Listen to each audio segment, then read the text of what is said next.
Ladies and gentlemen, welcome to Battleground episode 89 here on the air for Call of Honor. Brian Cole here at the new announce table position here, stage side instead of ringside tonight.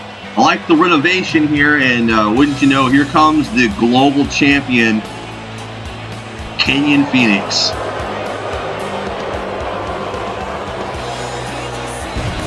You know, I don't know what it is about this guy. The self-proclaimed main attraction of COH and Battleground, but it seems like as time progresses here for us in COH, this guy looks more and more dastardly. I think he should just start calling himself the supervillain Kenyon Fenix at this point.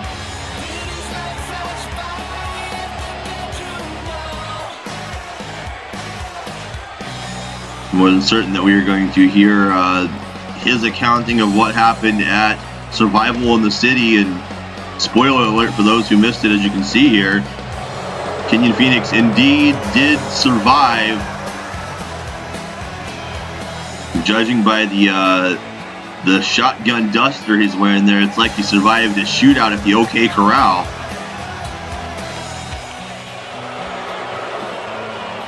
I'm sure when he gets done gloating here, these fans in attendance, that Kenyon Fenix is going to give us a little bit more of his peace of mind.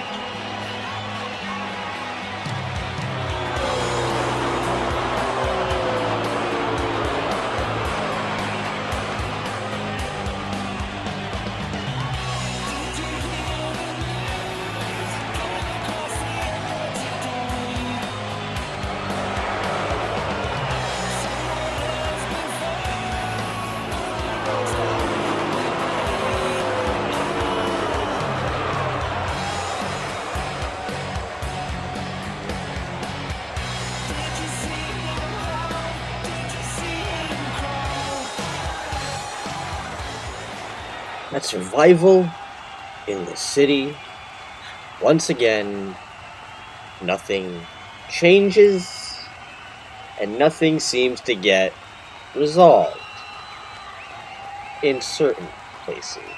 Isn't that different for me to say? For me to finally come on here and make it clear that I don't have every issue with COH management for once?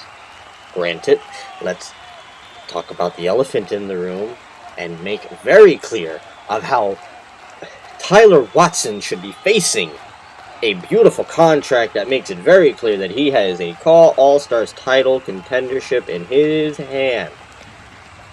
But nope, once again, management takes away something that is related to not just myself, but my Heartless, because they know that the four of us can't be put down. We're going to rise above everything, including this company. But what's funny to me is, as a wrestler, you know, I'm taught that the ref's decision is final no matter what happens involved. The ref didn't see anything. So, in my opinion, no harm, no foul. Tyler Watson won fair and square in my book. But here comes fucking Huskus, the bitch boy, down to the fucking ring in his shitty ass $2 suit, being the stupidest fucking puppet for this company that I've ever seen. At least the GM has balls, unlike Luke Andrews. What kind of name is Luke anyway? What a fucking shitty ass name. You know what?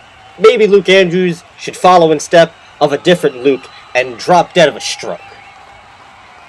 Because he's cancer to this company. Because he is just being pulled by the general manager, the fucking corporate management strings. I'm getting tongue-tied because I'm tired of having to repeat myself about how much this company tries to put me down and tries to put my group down, my friends. Yeah, Kenyon Fenix got friends, people. Not just whatever the fuck his name was that got released all those years ago. I don't even remember his name. But I've done so much for this company to only ever be considered second place, third place, fucking 8th place. Why? Because Kenyon Fenix hasn't made it anywhere else. Because Kenyon Fenix hasn't been in DCA or AWF or fucking Ohio Valley Wrestling. No, Kenyon Fenix fights like everyone else on the roster to get what he deserves, only to still be treated like shit. But there's always a silver lining in the book of Kenyon Fenix. And that comes in the form of the main event of Survival in the City. For once, Kenyon Fenix had a moment of happiness. Yeah, I had one glimmer of happiness, and that was being able to stand tall above 3 of my biggest adversaries in this goddamn company, Kevin, Kross, M Accuracy, and Nitro. Yeah, Kenyon Fenix ended Survival in the City. Not the world champion, the global champion, the real COH world champion. Me. Not Mason Chronic. No, we didn't see the Call All-Stars champion main event. We didn't see Brandon Wolf. We didn't see a shitty fucking 4-man tag match. No, we didn't. We saw Kenyon Fenix finally rising above everyone else. And to anyone who says, I got cheated, or people got cheated, no. It's a 4-way. Anything's legal. My men were actually allowed to be involved this time. And the ref couldn't do anything about it. And Kenyon Fenix rises above tall with his world championship in tow. And management is fuming. They are so scared. They are so upset. They are so worried that somebody that's not named Malik Brown or Sean Walsh or Nitro or the Goonie has their world title. Yeah, I have your world title. The man that got put down. The man who came in with a phenomenal character that you pushed aside for a fat piece of shit who doesn't even work here anymore. All because he gave you a few fucking promos. No. Kenyon Fenix finally has vindication in his life. I'm world champion. I beat Huskus's little 4-way champion. To be honest, the Heartless has a bit of a heart. So maybe, just maybe, finally, this company gets their head out of their ass and gives me the respect that I deserve. Champion out. Tot. Well, some more tensions arising here, flaring up between Kenyon Fenix and the man that's on his way down to the ring now, Luke Andrews, our general manager.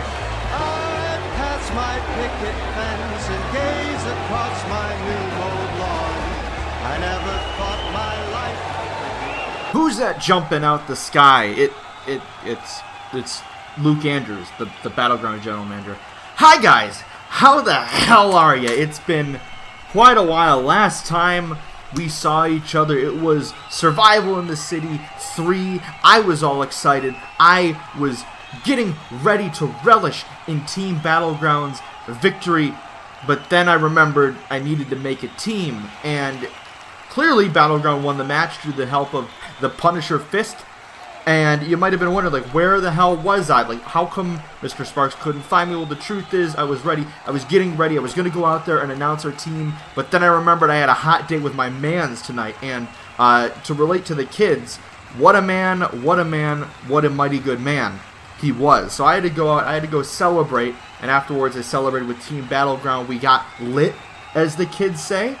And it's been a really great time knowing that Battleground is better than Slam, as it always has been. But look it! It's everyone's favorite bald son of a bitch, Kenyon Fenix, out there. Aw, you little pussy. Had to win with the help of Heartless to defend your championship. Now, I put you in that four-way to give you a challenge, Fenix, because the truth is, as much as I like to insult you and rag on you and make fun of that god-awful excuse of a hairline, the truth is you're good. But you're complacent, you're lazy, you could be great, but you're just there, you just exist. And I wanted you to prove that you could outlast Accuracy, outlast Nitro, outlast Kevin Kross. And if you did, I would have came out here, I would have taken back everything I've ever said about you, I would have forgiven you for giving me that concussion, which I'm still not completely recovered for. Everything's still a bit blurry. I don't know where I am at points. But anyways, I was going to come out here and forgive you and just wipe the slate clean. But you had to bring Heartless out. You had to. And I didn't even want to come out here. I wasn't going to say anything tonight. I didn't even want to respond to you. But as you were talking, I was trying to escape. But, you know, I'm dummy thick, and the sound of my ass cheeks alerted everyone, and they told me, Luke, you need to go out there and address Kenyon Fenix. He's slagging you off. He's chatting shit. So, Fenix, I see you. And you talk about being a champion, but you fight and you win your battles through your stable. And I don't like that. So, you want some time off. You want a championship vacation. You're not getting it. Because last time I checked, I run the show. And over the next couple of episodes, you'll have no break whatsoever. You won't even have room to breathe, Kenyon. Because over the next several weeks, you'll be putting that title on the line. You'll be proving to me that you are a worthy champion. Because you will defend against Accuracy. And then after you're done with that, a couple weeks from now, you'll defend against, I don't know, Nitro. And then a couple weeks after that, I don't know, you'll defend against Kevin Kross. Fenix, you have made the worst mistake of your life, fucking with your Uncle Luke. Because while I may come out here and I might like to entertain the fans and be that funny uncle that everyone likes and gets a bit too drunk at 4th of July parties, I'm still your boss. And don't cross the boss, Fenix. Do not cross the boss, because tonight, you'll be defending that title. So ta-ta for now. Ladies and gentlemen, welcome to Call All Stars. Ladies and gentlemen, good evening. You've seen that seeing is believing. Your ears and your eyes will be bleeding. Please check to see if you're still breathing. Do you want it? Do you need it? Let me hear it. Ladies and gentlemen, do you want it? Do you need it? Let me hear it.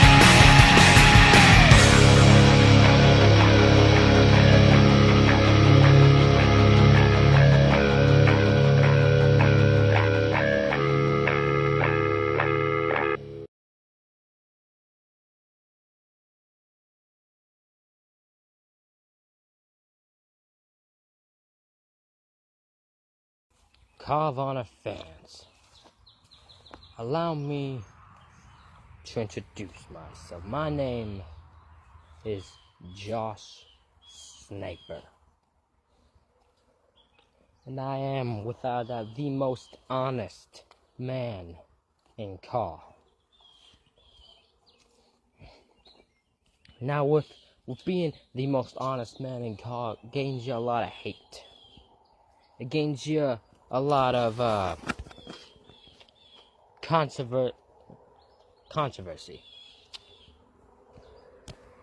But to be straight honest, I enjoy it. Because controversy creates cash. And boy, do I love cash. But you see, I'm not gonna lie and say I'm here to make money.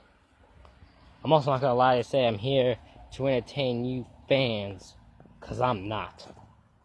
I'm here with one goal, and one goal, and that's to win titles. That's to build my legacy. And if I gotta do it by breaking your heroes, if I gotta do it by ruining your lives and what you think matters, then so be it. Because I'm gonna do what's best for me. And if you don't like it, well, you better learn to.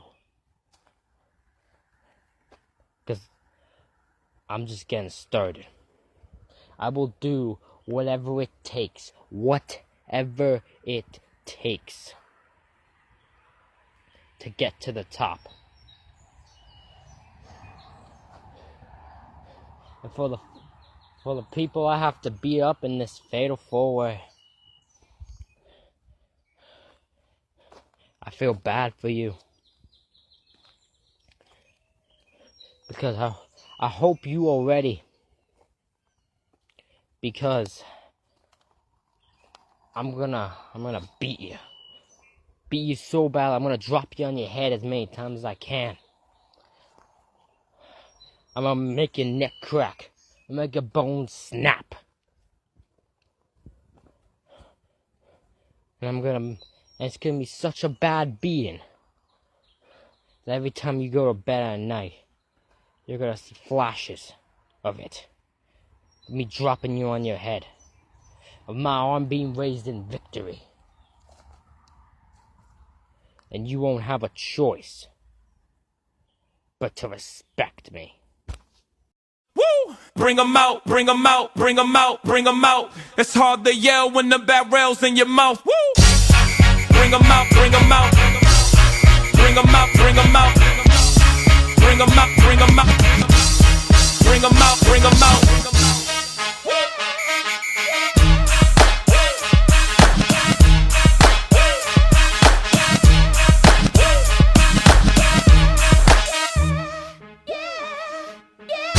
Yelling. Bring 'em out, bring 'em out. All my hot girls yelling. Bring 'em out, bring 'em out. All the dope boys yelling. Bring 'em out, bring 'em out. Front the back gate yelling. Bring 'em out, bring 'em out. Yeah.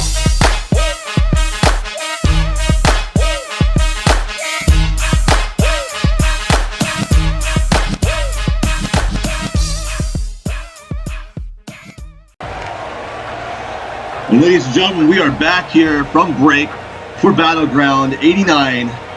And we have a lot to talk about here. Our opening top of the broadcast portion here. Luke Andrews declaring that Kenyon Fenix, our global champion, will become Mr. No Days Off Kenyon Fenix. Going to be running a gauntlet of the men that he faced at Survival in the City. Inaccuracy on deck. If he makes it out of that, he's got Nitro to look forward to, and he's got Kevin Kross to look forward to. He'll be defending the title against all of those men. But we are going to open up our show here with a fatal 4-way showcase match. Always exciting when we get to see a fresh myriad of talents here on Battleground. As we have Elliot Collins on his way down to the ring here. Not quite a new face, as he's been seen recently in action here in Battleground. Still trying to get to the top of the ladder, you could say. But this is a great opportunity for him to show what he's got going. So this young man, he looks like he's ready to go here tonight.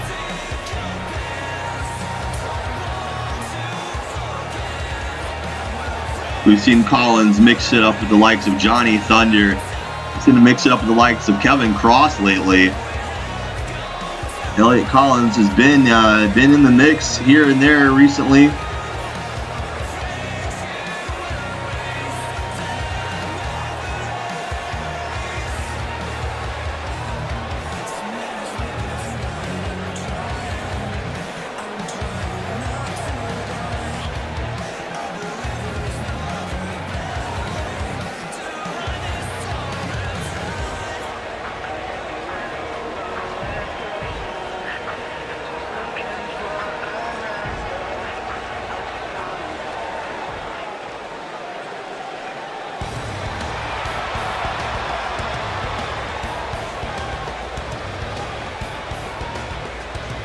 Now we wait the arrival of the next 3 entrants in this fatal 4-way match.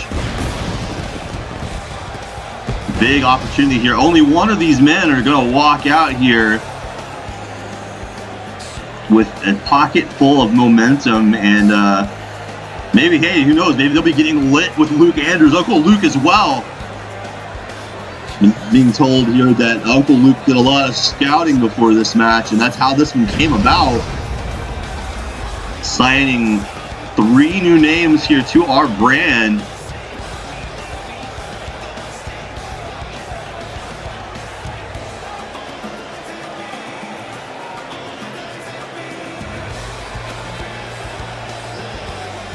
One of them being this man right here, Charles Schultz. I look down at my notes here. Charles Schultz recently competed in the New Dawn Young Lions Cup. Luke Andrews was there in person, scouted this young man there. We've also seen Charles Schultz in places such as the People's Global Wrestling, PPGW, a very well-renowned company out there.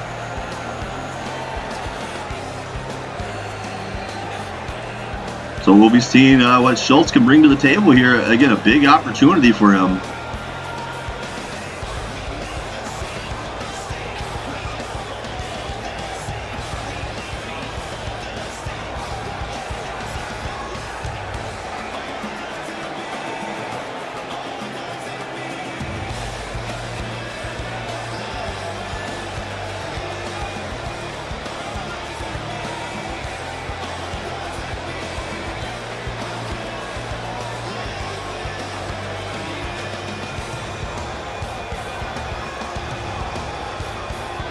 Charles Schultz, you're taking a moment to just relish in the adulation here of the COH fans in attendance.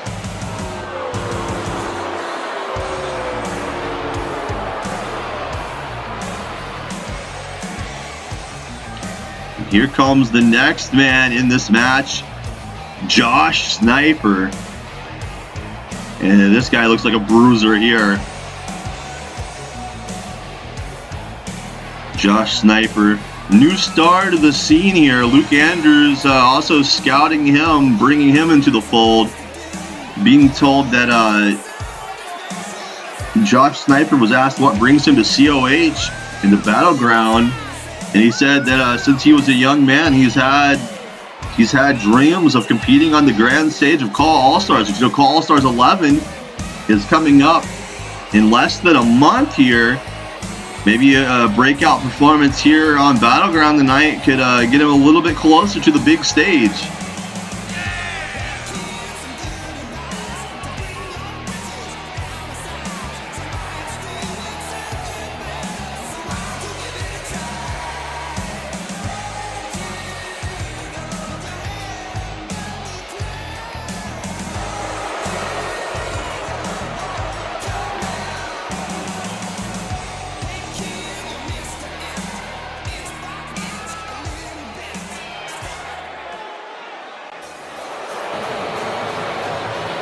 And here comes the last entrant in this match.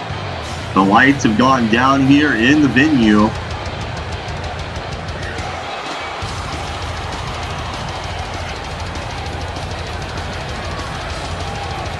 And what do we have here?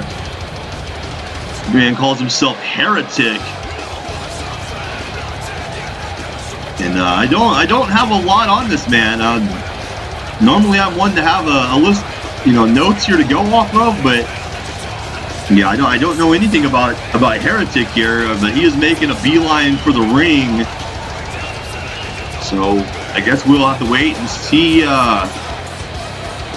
as this match unfolds what Heretic brings to the table.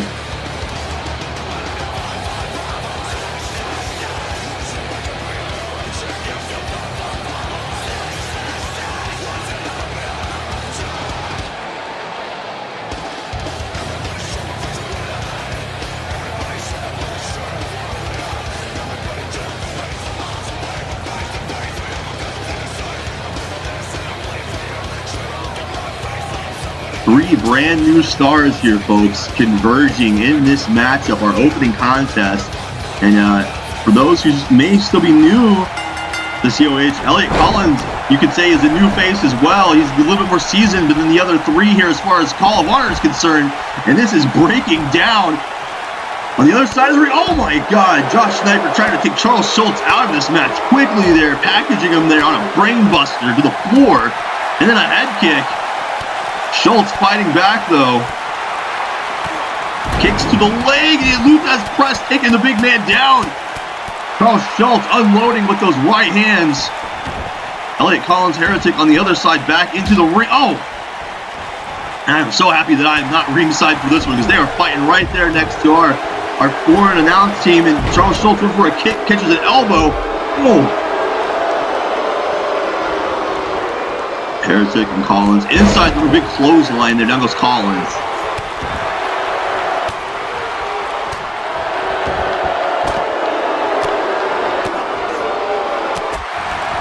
Heretic dropping exposed elbows there. They're looking for a submission here on Elliot Collins. Rolls him over into a triangle chokehold. Collins posturing up to get out of this, and he breaks free. We got all four men back into the middle of the ring now. It looks like Josh Snyper and Charles Schultz here. A little feud in the middle of this match unfolding. Collins and Heretic to the outside now. Schultz is just dropping these punches on Elliot, or this will be on Josh Snyper. And now a submission hold of his own. The other two men realizing that they needed to get involved. There's a pinfall attempt on Heretic. Schultz. Oh, standing brainbuster there. Josh Snyper getting planted. Forearm there from Heretic to Collins. We got some. Oh! Charles Schultz took a pedigree into a cover. Heretic able to break that one up. Charles Schultz going toe-to-toe with the next one, running knee lift.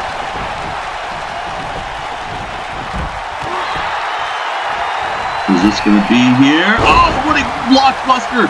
Center of the ring. Heretic, Elliot Collins both down. Another submission hold locked in here on Josh Snyper. Heretic able to get in and break that up. He gets caught. Quick second suplex here. Elliot Collins tried to steal it. Nobody able to break that one. Heretic was able to kick out though.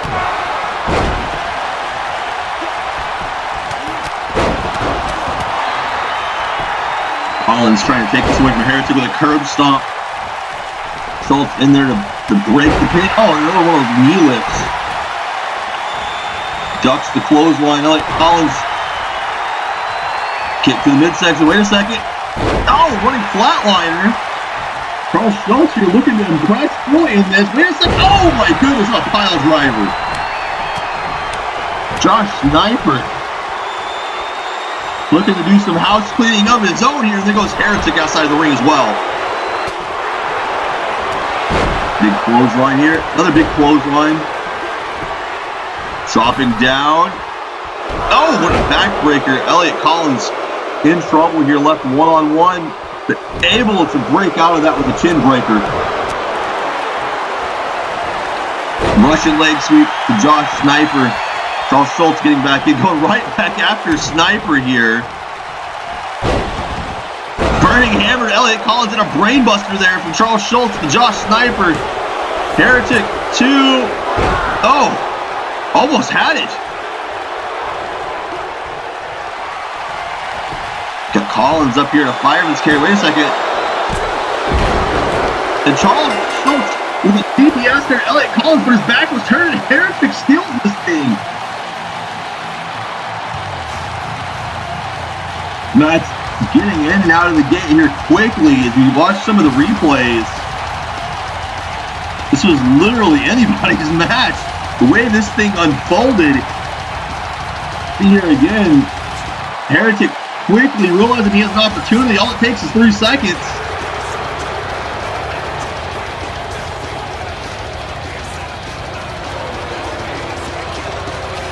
I'm not sure if he realizes that he's won this or not, but there's your winner, folks. Heretic picking up a victory here on Battleground in his debut. So finally, we collide. The Brothers of Violence in the East Coast Connection. It seems like Brandon and Christopher Conscience have finally decided to make themselves known to me and Walter. And you know what? Me and Walter have been waiting for you two to make yourselves known to us. Because you see, while we were busy being one-man echo chambers and guys who were ready for the moment but couldn't handle the pressure of being in the moment, we were watching you two. We were watching you two like vultures watch for their prey. Because it's like we said before, when we won these tag team belts, we're not the ones that are being hunted down. It's every challenger that could ever walk up to us that are the ones being hunted. And if you can't survive being the one that's being hunted down, then clearly you ain't ready for us. So, it looks like it's you boys' turn to show us, are you ready for us to hunt you down? Because you see, me and Walter have got the tools to put any good tag team down. Walter has his hard-hitting elbow. I have my dangerous boot. And whenever that elbow and or boot is pointed to whatever opponent stands in front of us, they go down. And they go down hard. So whether you boys like it or not, you have 2 options. Either you can step up and show up, or you can step up and get knocked out. Those are your options. I hope you boys are ready. If you had one shot or one opportunity to seize everything you've ever wanted in one moment, would you capture or just let it slip? Yo, his palms are sweaty, his weak arms are heavy, there's vomit on his sweat already. Mom's spaghetti is nervous, but on the surface he was calm and ready to drop bombs. But he keeps on forgetting what he wrote down. The whole crowd goes around. No business now, but the words won't come out. He's choking out, everybody's choking out. The crowd's run out, time's up, over. Step back to reality, the ghost gravity, the ghost rapid. He's so mad what he wants, give up, that is enough. You want having enough, he's all back to his cross. It don't matter, he's stuck, he knows that, but he's struck. He's so sad that he knows when he goes back to his mom, but home dash, but he's back to the lab again, yo. This whole rap city back could capture this moment and hope you know him. You gotta lose yourself in the music, the moment you own it, you better never let it go. One shot to not miss a chance to blow. This opportunity comes once in a lifetime. Lose yourself in the music, the moment you own it, you better never let it go. One shot to not miss a chance to blow. This opportunity comes once in a lifetime. Escaping through this hole that escaping. Hey, ladies and gentlemen, welcome back here. As the action continues, we have a very interesting matchup here.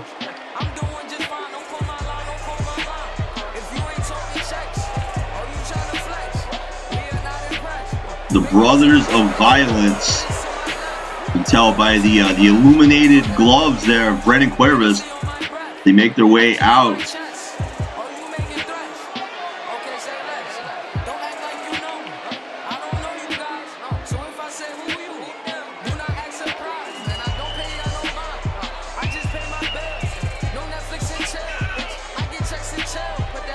Of course, this is going to be a singles match. These two have been undefeated so far in tag team action. A big opportunity for them if they can get out of this singles match here. There's Brandon Cuevas there in the blue that will be competing tonight.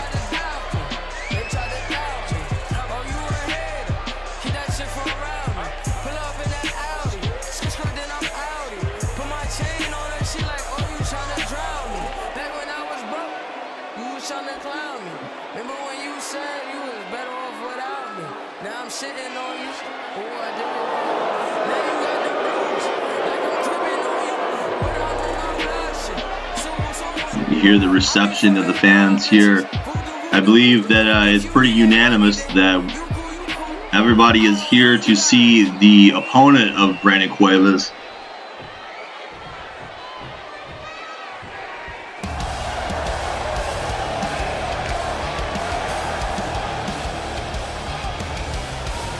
And there they are.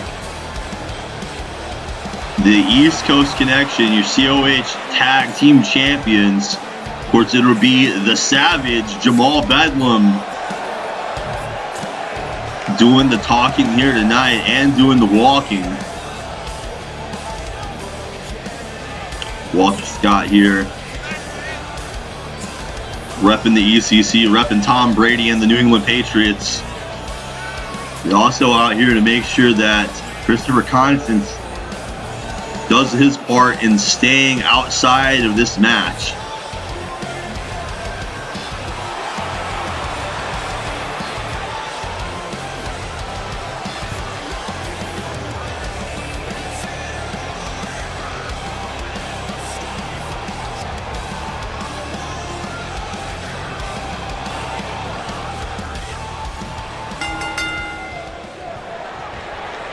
Cuevas trying to rush in, and he gets caught by Jamal Bedlam quickly into a German suplex here. This could be it. Nice try pulling the Savage on that one, but it's not going to work. Brandon Cuevas might have been blinded by the own light of his gloves there as he gets taken down again, and another 2 count from the Savage. So he's already feeling the effects from that first German suplex. Jamal looking to welcome the Savage down here. What a knife edge chop. Referee might want to check to make sure that those gloves aren't loaded there. That chop's going to do a little bit of damage to Jamal. Dropping the point of the elbow here. I do have to say, this Brandon Cuevas, I mean, this guy just statures over most of his opponents. Jamal Bedlam, though, the heavyweight himself, not afraid of any man in the ring here. Oh!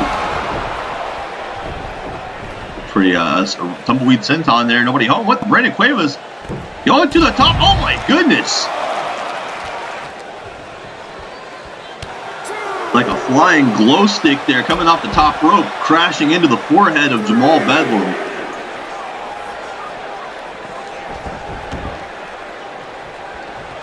Taking a couple shots there at Walter Scott as well on the outside. He needs to be careful, make sure he doesn't taste a great Scott elbow.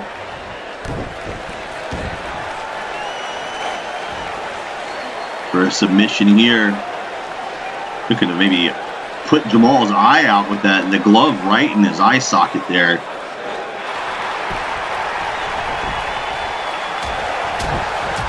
Series of punches here. Jamal Bedlam bringing the big man to his knees. A big spine buster. The Savage looking very impressive here. Of course, Jamal Bedlam also in my home territory of Elderberry Championship Wrestling made his singles debut recently. And a very impressive victory over there. So no stranger to singles competition here. An Iron Man, the big suplex there into the corner, just flexing all over this Brandon Cuevas right now. There's another 2 count.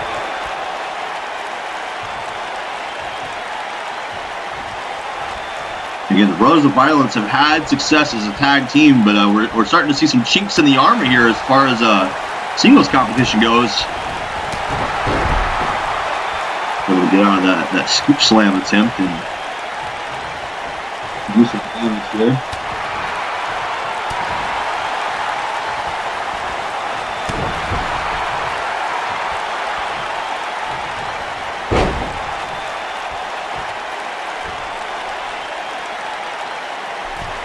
middle rope there with the diving fist drop. Not a clean landing, but it did the damage at least.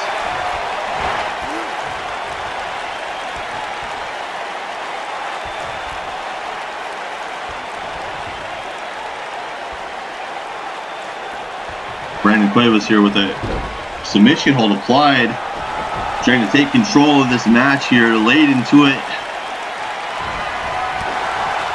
Savage though, Jamal Bedlam not having it, fighting out, series of kicks, more kicks and a punch.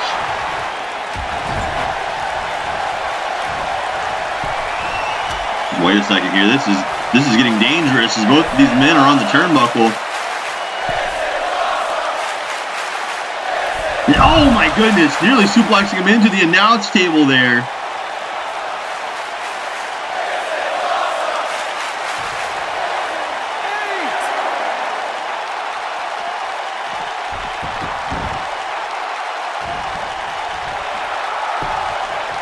Bedlam could be looking to put him away here. Got him up for a Savage Cyclone, it looks like. Center of the ring, and he plants him with it.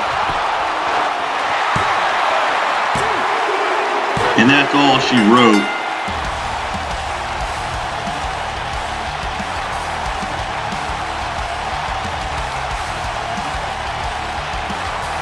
To see the damage done here, Jamal Bedlam looking to send a message to Brandon Cuevas and Christopher Conscience both here tonight. Cuevas lucky he didn't eat that announce table there.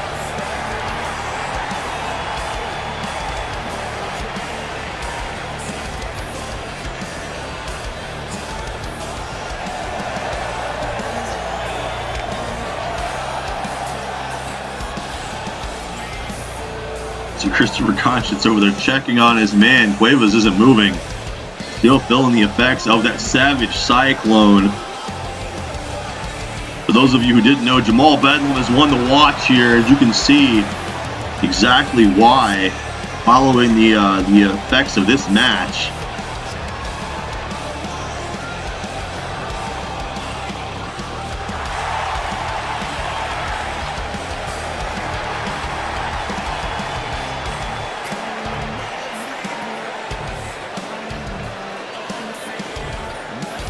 Cuevas back up to his feet here. We're going to see some respect from oh no respect given here tonight.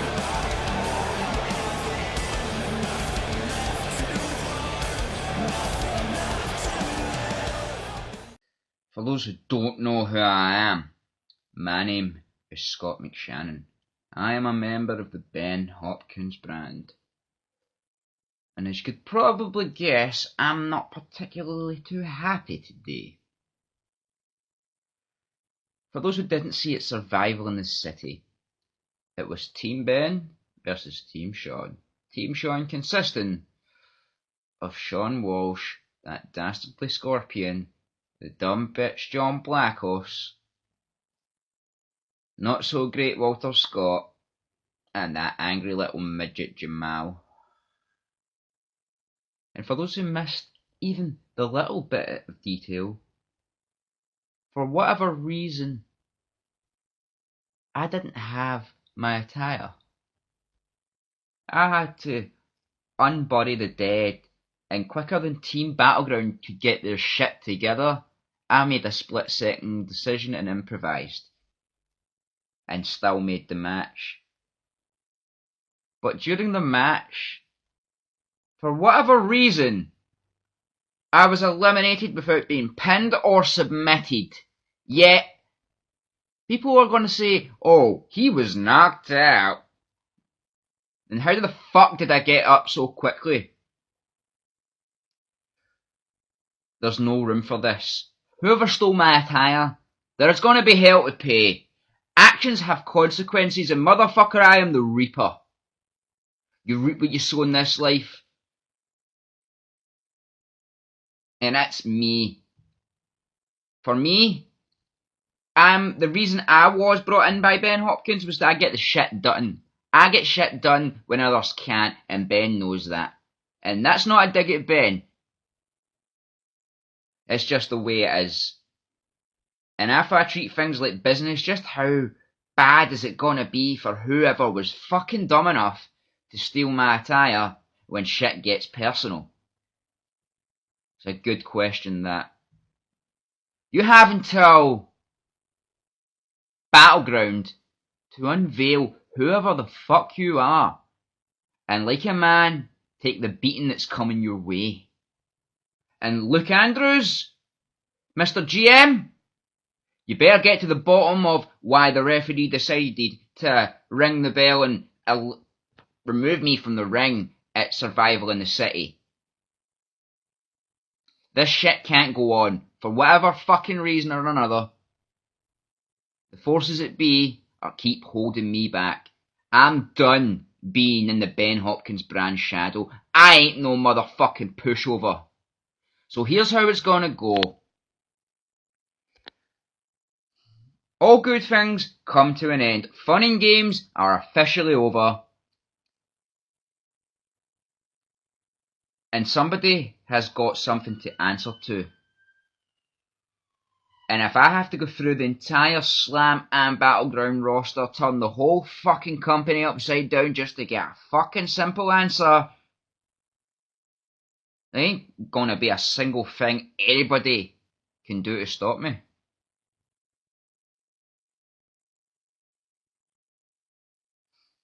I'm a very intense man. I am rock hard with emotion. Takes a lot to get under my skin, but the minute you cheat me out of a match that I was proud to represent Team Ben Hopkins in, well, not only do you insult me, but you insult my friends. And congratulations to Jay Krack for winning for Team Ben. And as I said, we were going to win from the first place, and John fucked it up as I always say they would. Made a smart decision by walking out on Sean, but he made the biggest mistake of his life by coming out in his aid. So, all good things must come to an end, as I say. You've got until Battleground. Otherwise, there's hell to pay. I hope this doesn't get copyrighted. Hey guys, I will be hosting the spokesperson audition for the new AWF commercial. So let's see what you guys got. Best of luck to all of you. Okay, motherfuckers, I'm multi-time champion Mason Chronic, and I'm here to talk to you about some fucking anime. This is an AWF commercial. The fuck do you mean this is an AWF commercial? I think I've heard this one before. Next. Where should I star in a new AWF commercial? Let's be real. I'm the Big Mac, the Ben Hopkins brand. It's a Hopkins thing you wouldn't understand. I'm bloody great. So, you see, this contract, it has my terms, it has my my working dates as well, and my fee, so I guess it's safe for me to finally get my money, right? I'm gonna pass. Next. Ladies and gentlemen, AWF, your favorite car wrestler is here! The Boat, ladies and gentlemen, the Boat, Sean O'Connor, myself! Next. Ladies and gentlemen, the Call Stars champion is in the AWF. Are you gonna join the hunt? Whoa, whoa, whoa, whoa, whoa. You mean to tell me you didn't ask your AWF World Heavyweight Champion to be your spokesperson? Man, I'm going back to ACCE. Shane Walsh would never do me like this. Hey, how about you bitches shut the fuck up? I'm over here trying to watch some AWF. Fuck, man. Jeez.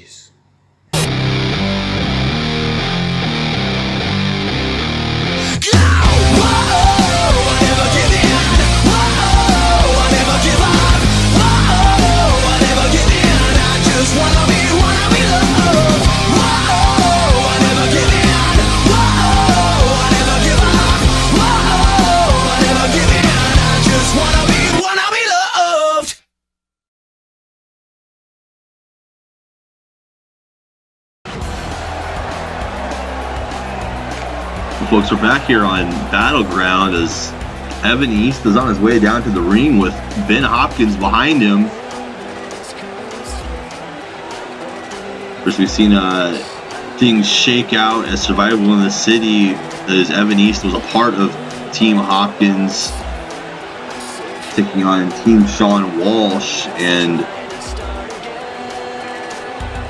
a lot of things transpired in that match, but of course I'm sure we'll hear more about it later tonight as Jay Krack picked up the victory over John Blackos in the final fall of the matchup.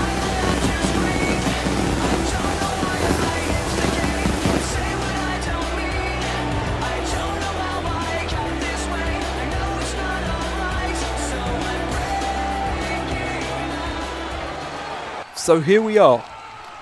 We have stated that Sean Walsh is a terrible person time and time again, and nobody seemed to listen. Not only is Sean Walsh a bad friend, he is a bad tactician, because the Circle of Sock crumbled to the might of the Ben Hopkins brand, and the Ben Hopkins brand came out rightful winners. So I stand here a winner, really. Scott McShannon is a winner. Jay Krack is a winner. And this man with me, Evan East, is a winner. Now let me tell you a funny story.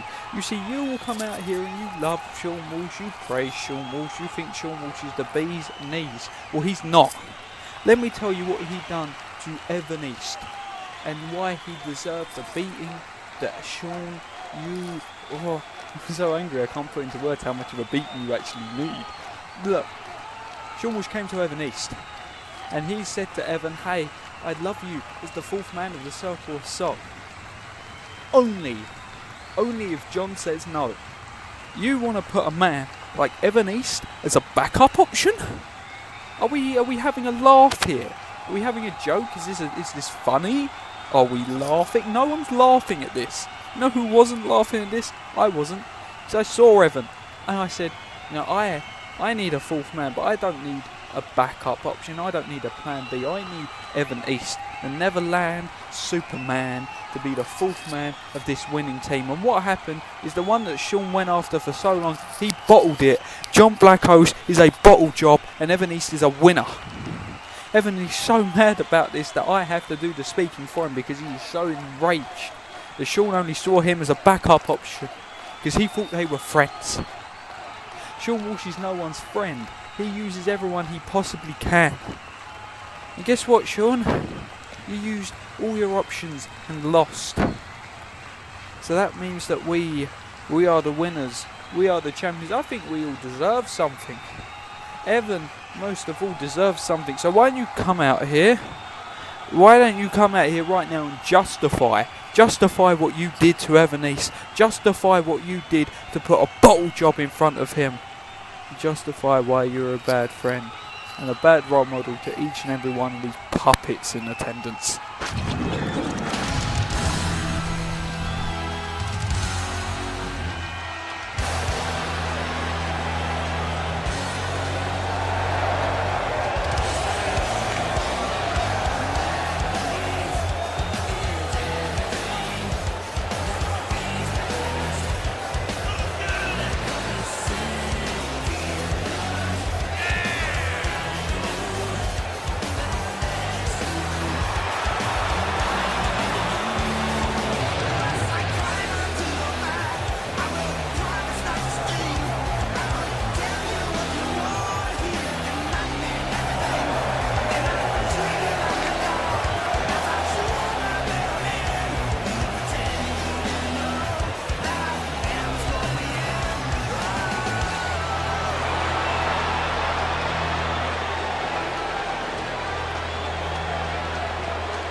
Wow. Evan East, my friend. You must not be feeling well. Not feeling yourself. You gotta be sick if you're gonna come out here and let this clown speak on your behalf. Mr. Down the Clown himself is out here telling the world revisionist history that me and you both know isn't true. And you're gonna let the loose lip Brit try and fool the people into thinking that the Scorpion isn't a good friend?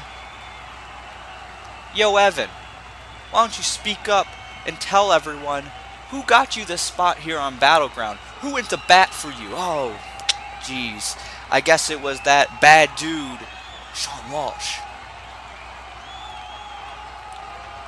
You say that you were a backup option for the Circle of Sock at Survival in the City.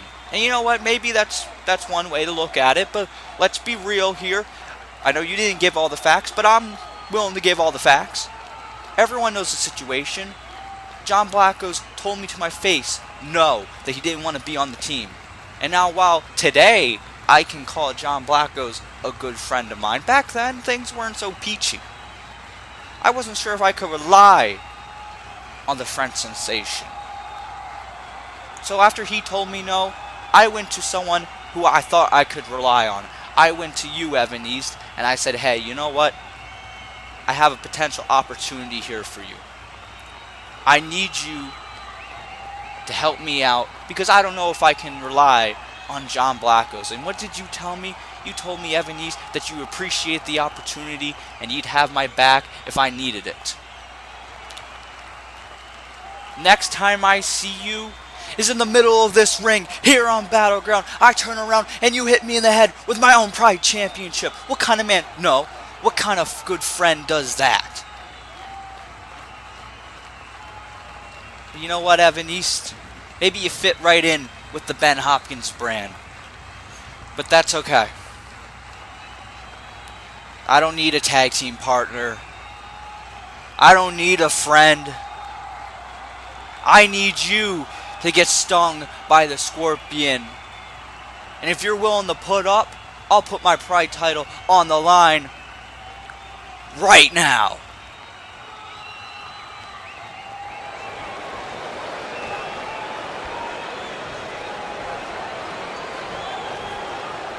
Wow, so there we have it, folks.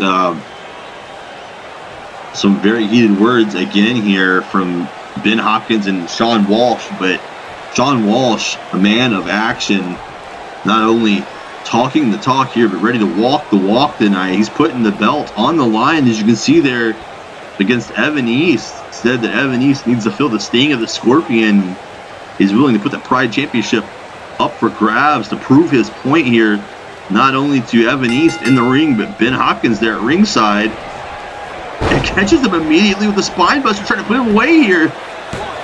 Evan East got a little hasty and he got caught by the Scorpion.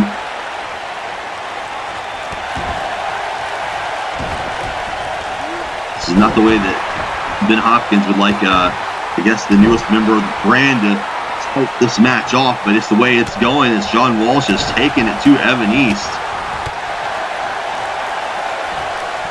And another spine buster and into another cover here from the Scorpion again. Keeping the pressure up here on Evan East early.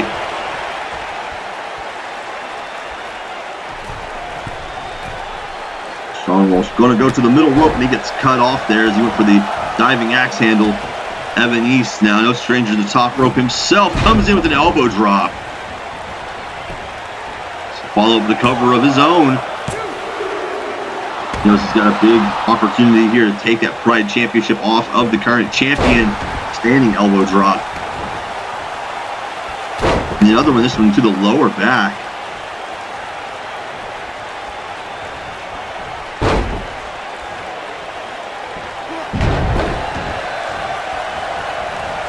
East here so far staying on top of the champion. But Sean Walsh had an early advantage, but things have changed just here recently in the matchup. He's going for a submission hold, of half crab applied.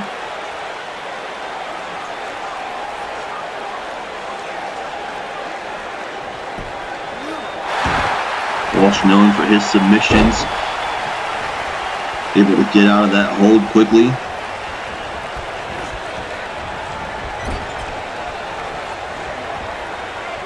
To the middle rope, and there's a nice cross body from the champion. It's the opposite corner here.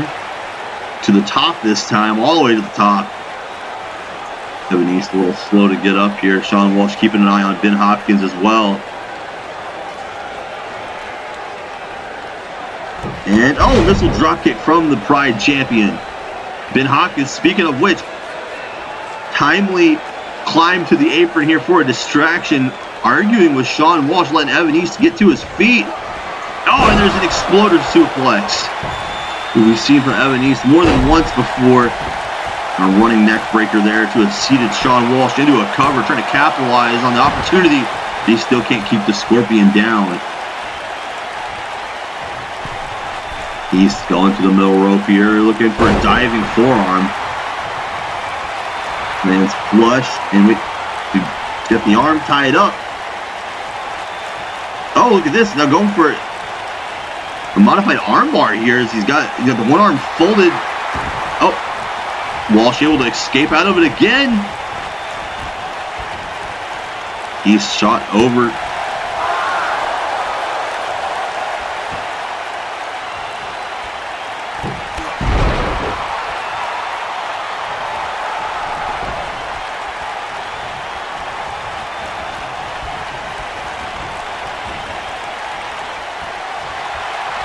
Looks like Evan East has Sean Walsh here in trouble on the apron. Oh my goodness, stripes him right on his head.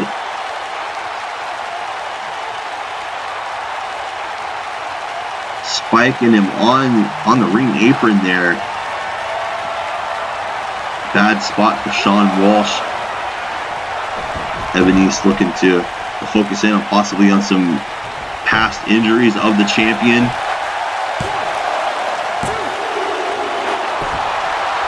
Physical trauma that Sean Walsh has gone through at the hands of the likes of AJ Young and Ryan Carroll is well documented here in COH. East goes up. Oh, and a diving diving elbow to the back there again. And he's going up again. And oh, a big splash this time into a cover. And Walsh able to roll the shoulder up there to get out of that one. Evan East, wait a second. This is not a no disqualification match. He's got a sledgehammer used by the ring crew. He found under the ring, it looks like. The referee's warning him here. Finally getting involved, getting that out of his hands.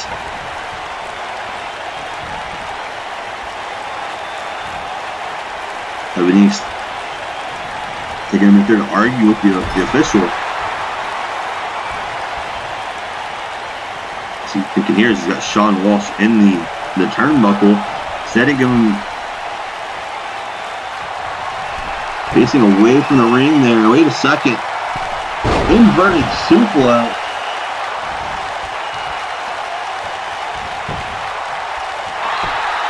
Into a cover.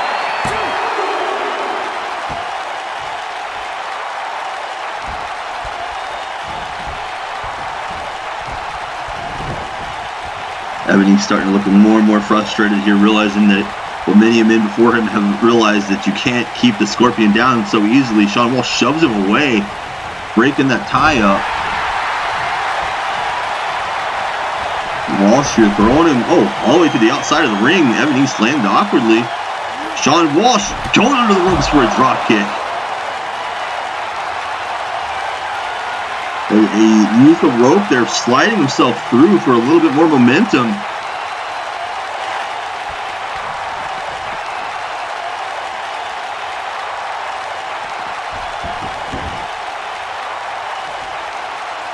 Rolling him back into the ring, Evan East. Covering from that one, but not long enough to catch his breath as Sean Walsh is all over him, rolls through, and there's a kick to the side of the head. Scorpion is all over Evan East right now.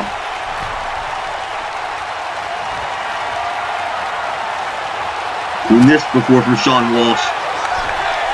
Going to the second rope here with Evan East in tow. Looking for that Santo cutter from the top rope.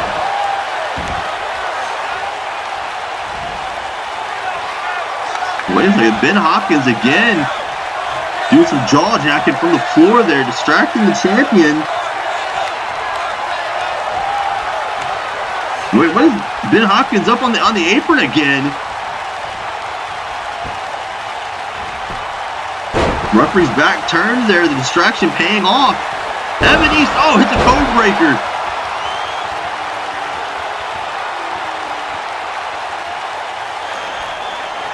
That one hit flush. The champion's down. 2. Oh, almost had it there. You could almost feel the momentum shifting. The title nearly changing hands there. But Evan East is going to have to do more than that still to put away Sean Walsh. And another elbow there. You can see the frustration of Evan East showing as he pounded his fist into the mat. Neck breaker there, dropping the champion again. So Evan goes back out here. The sledgehammer didn't work. Now he's got a steel chair in hand.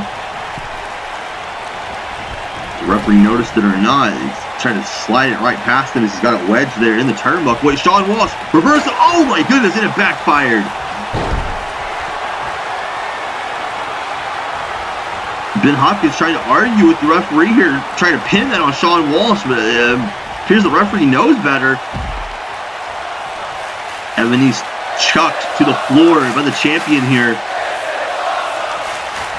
Sean Walsh coming in red hot. There's a suicide dive.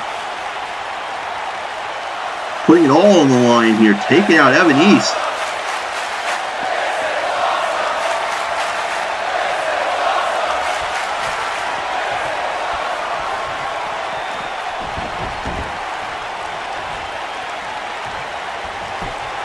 It's not going to be enough to finish off Evan East. That big plancha to the floor. No.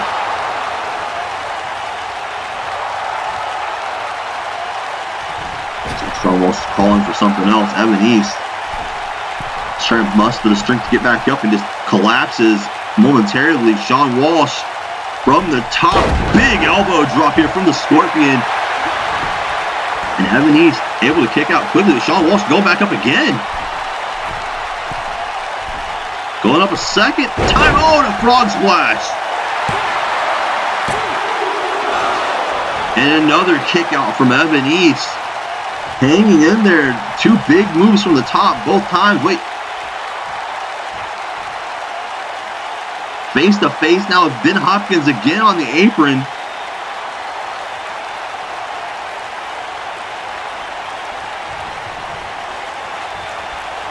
Sean Walsh turning around. Oh no! Oh, he was caught again. Evan East with another suplex there. We may have the champion in a bad spot here. Said it was going to take a little bit more than before, but he's in a very good, opportune position here from the top rope, looking for something big. Oh, he caught him for that diving code breaker. Sean Walsh caught him. Totally deadlock in the middle of the ring. Evan East has nowhere to go. The referee's asking him, and there's the tap out. Sean Walsh retains the Pride Championship.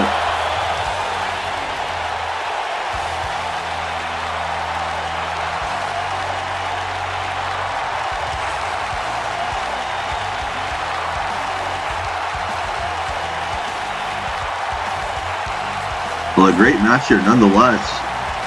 Whether you agree with the tactics of Evan East or not, and despite the shortcomings of he and Ben Hopkins trying to take the belt from around the waist of Sean Walsh here tonight by hook and by crook, Sean Walsh able to retain the Pride Championship here.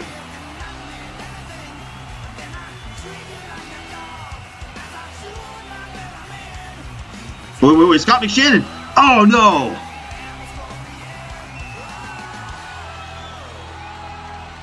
Again, the numbers here showing themselves. Scott McShannon coming in. Oh no, look at this. Now the hit is in. They're going to finish off Sean Walsh right here. Wait a second. It's like Malik Brown. Malik Brown coming out for a save for the Pride Champion. He's seen enough.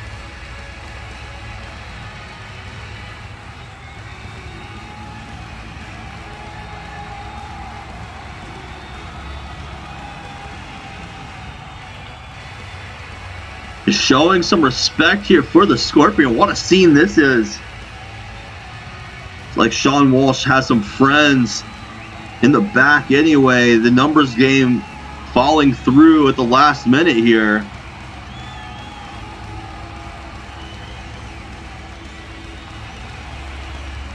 What a sight here on Battleground, folks. We'll be right back.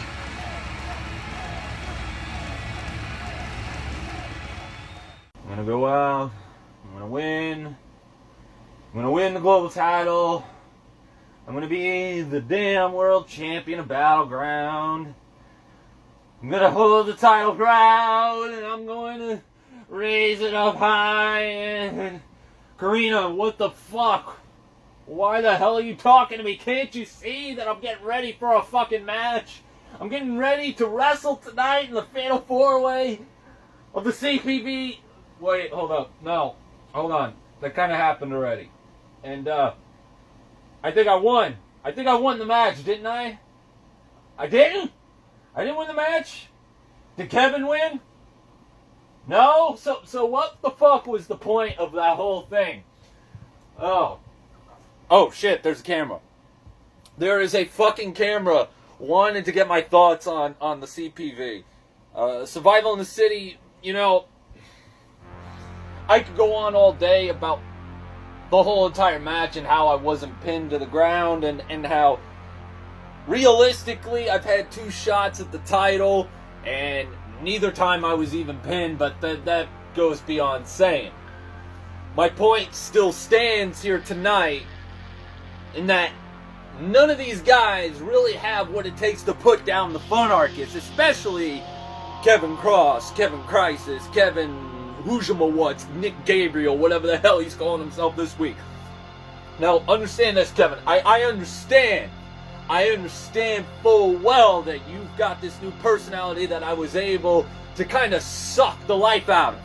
I know that you have now found yourself a new way of guidance. That there's only one problem, Kevin. There's only one problem. You see, when I try to get the best out of somebody, usually one of us two comes out with something in the end. The problem is that if you would have won the title, then at least we'd be talking something. There would be some sort of challenge within me. The problem is neither of us are gaining anything out of this. So, I know you've got a match here on Battleground, but Karina and I have been talking, and I think that there really needs to be some sort of point into all of this between you and I. Because you could talk about we as much as you want. I don't know the 2 friends that are standing right beside you listening to everything that you got to say. Maybe they aren't even listening at all and they're just trying to humor you. The problem here is that there needs to be some sort of direction here, and I need to bring direction to this little spat that we've got. And we could have had a direction, whether it have been you or myself as the global champion. But because you had some sort of vendetta against me and would have rather have beaten me up rather than trying to get the belt, now both of us are going to have to find meaning within ourselves. And so, tonight, when you have your little match, eventually you're going to have to see me and we're going to have to bring some sort of relevance to our little feud, a little back and forth, because you know what? I'm starting to get really, really bothered by how tedious this is becoming. And trust me, you're not the one playing the mind games. I don't even think you even know what the fuck you're doing.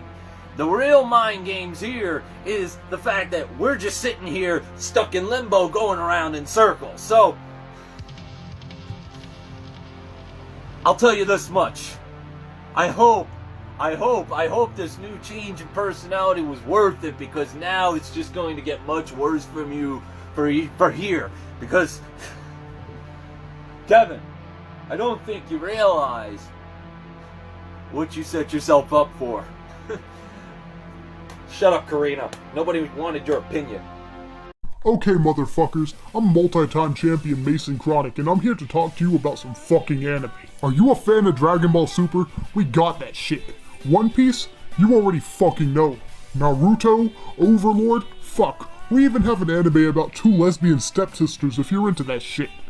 Here at Crunchyroll, we offer a wide variety of anime for all you fucking weirdos for free. But you can also subscribe to our premium package for only $6.95 a month. The fuck do you mean this is an ECF commercial? The fuck's an ECF?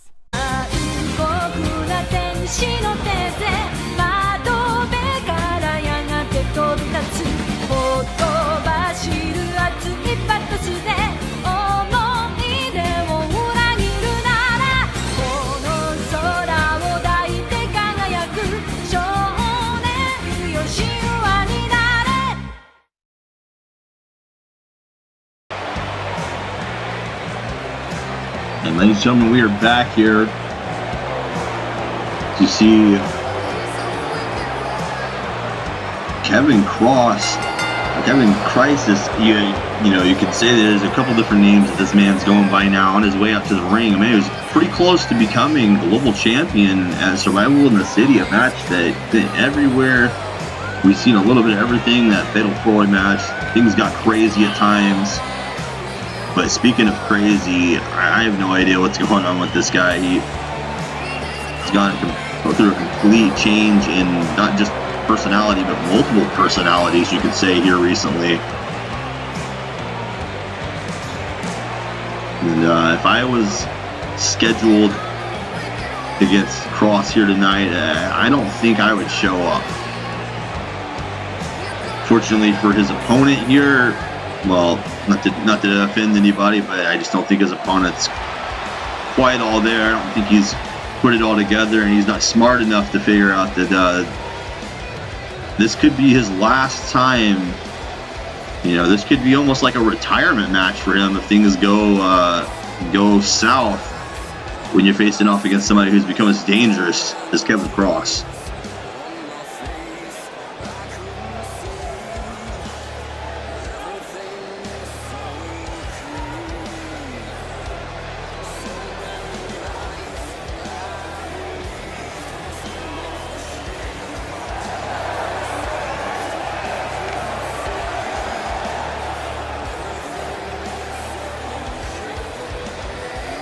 You know, we've seen this guy recently, we've seen him mix it up with Kevin Kross and others. And it looks like he's undergone a little bit of a makeover here, a little bit of a puglist, if you will, I don't know. He calls himself the Pacemaker, and quite frankly, I'm not sure anybody in the back understands this guy or the fans. Quite a disconnect here from the Battleground audience. But we'll see if he's prepared to take on Kross here tonight. I don't think so. I think if I was him, I would have just called it a day and you know, took a rain check, called in sick, whatever it took to get out of this affair.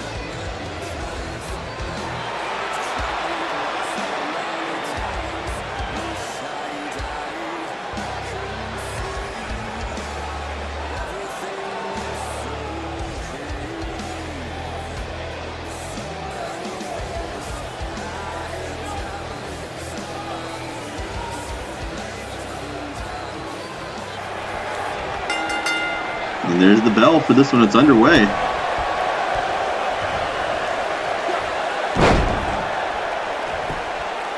Walsh quickly with a neck breaker, trying to put this one away. I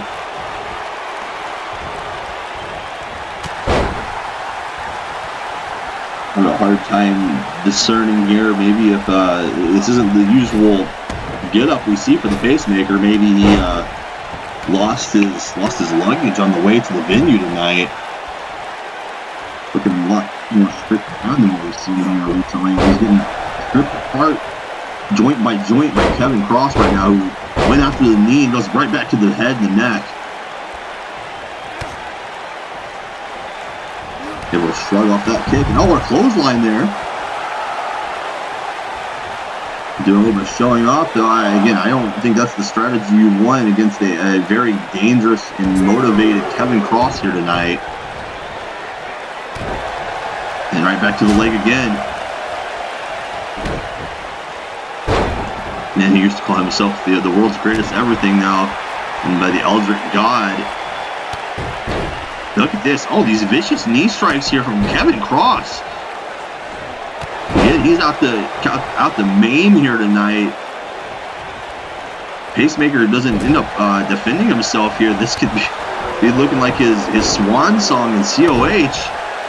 He was able to get out of that with a knee strike and slowing down Kevin Kross a little bit here. Match has been heavily favoring Kevin Kross though since the bell rang.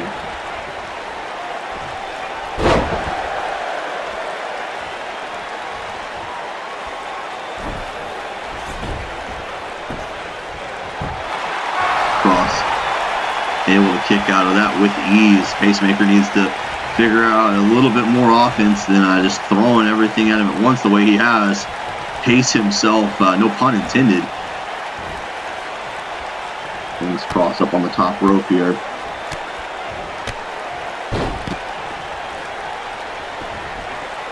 Kross dropped to the floor. Familiar spot. They were just out here a moment ago. Kevin Kross again able to turn things around. The veteran experience. Unlike Kross's opponent here tonight, who, despite being in the ring with Kross before, seems a little bit confused on what it's going to take. Even a shotgun knee there. Needs to go for the cover, but he's taking his time.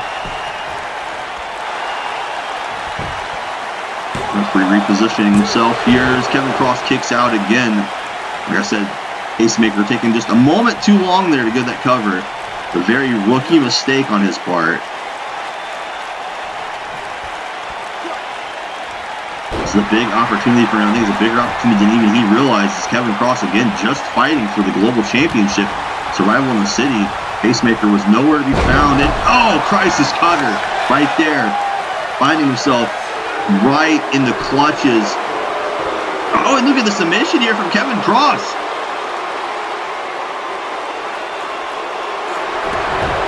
Oh, surprised he didn't go for a cover there. Oh, maybe this is the strategy here, just trying to inflict more damage, just trying to hurt this man. Long submission attempt on Kevin Kross, but it's going to take a lot more than that. You can see the ease of him just kicking away his opponent there. Wrangling him up by the back of the neck. This young man, the Pacemaker, fighting for survival here. Red belly to back style suplex. Some regions they call it a backdrop driver. Effective either way. And a knee to the back there to Kevin Kross. But again, I would have went for a cover. Chooses not to as he... Nope, Kevin Kross, look at that. Able to find his way out. And there's another cutter. The fans responding here tonight. And Kross easily puts him away.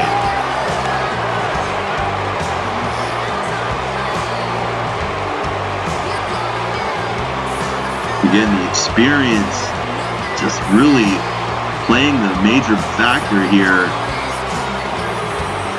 Right there, that looked like that did some damage to Kross, but he wanted to play it safe and drag him out from the ropes. I think he could have just put himself between the ropes and probably picked up more of a fall there off of that.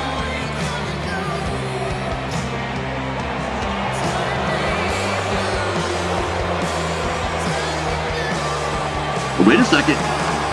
Wait a second. These two, they're far from done. We saw where things broke down with them in that match at Survival in the City.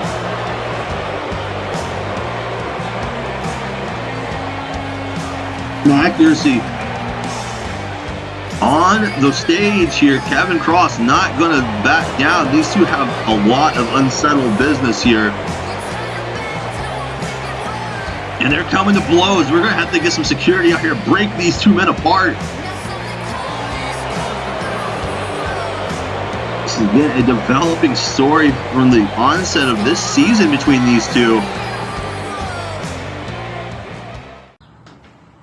So, Aether, can you I can't even give you a second to...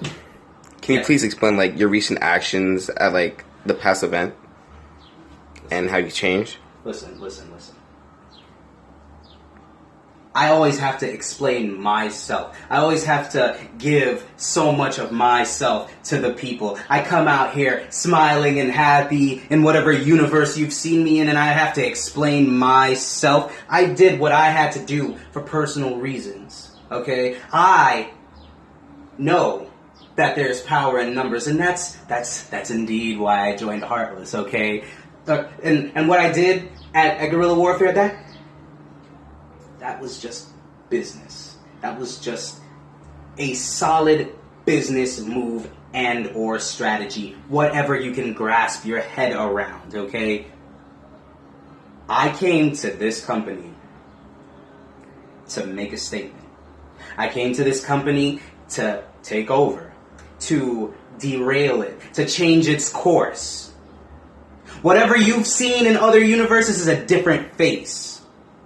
What you're seeing here and now is change. What you're seeing here, what you're seeing now, is Aether being heartless.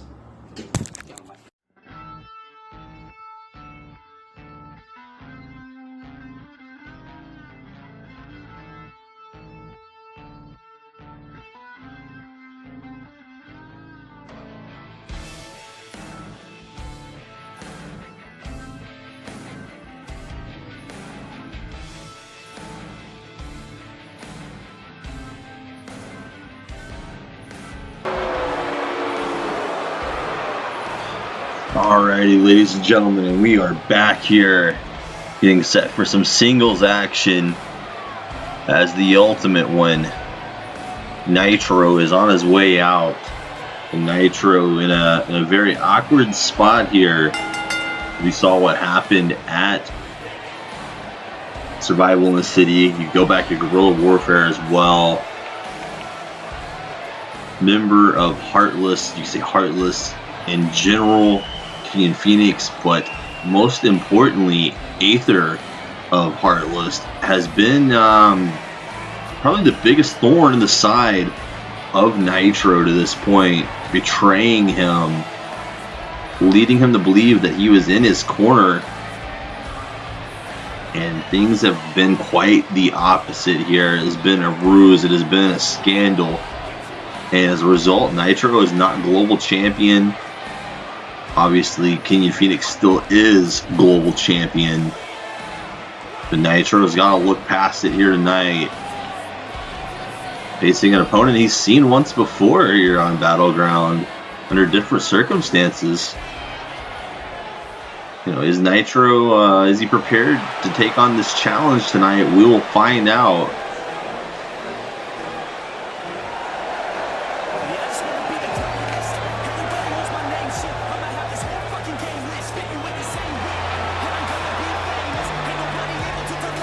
Man who's had his moment here before in COH and on Battleground, making a return here again.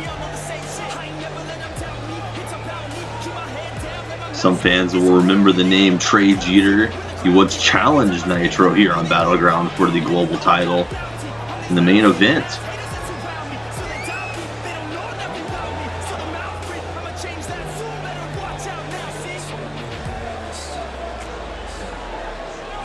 So this should be a pretty interesting go for these two, but again, I think the bigger story here has to be, you know, where is Nitro at currently in this affair? Where does he see himself? Where does he find himself?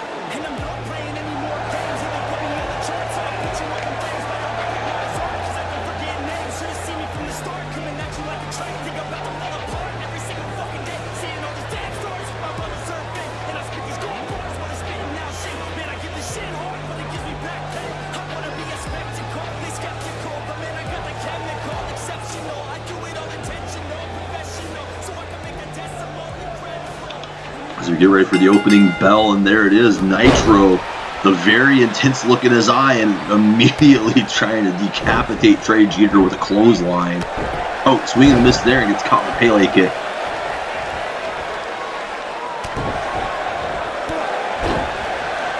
Now it's Trey Jeter coming back with some offense here. Nitro maybe getting a little bit too anxious.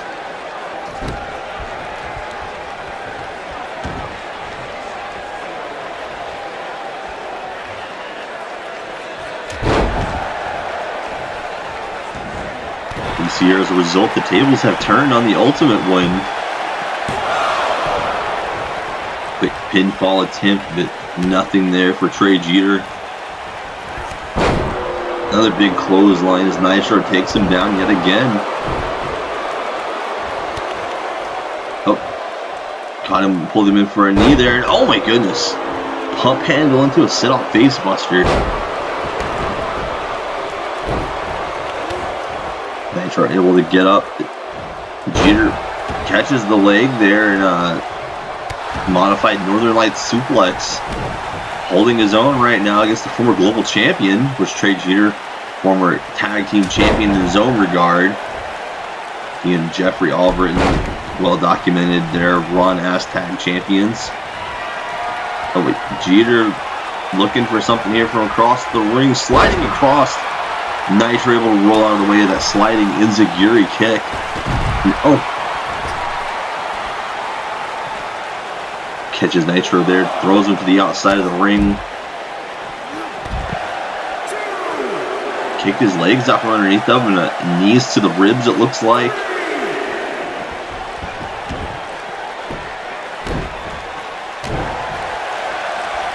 Ultimately thrown back into the ring here. Trey Jeter, is it the legs crossed? You're looking for a submission hold.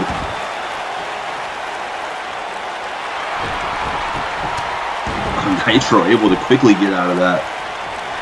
Breaks free with a punch. Oh!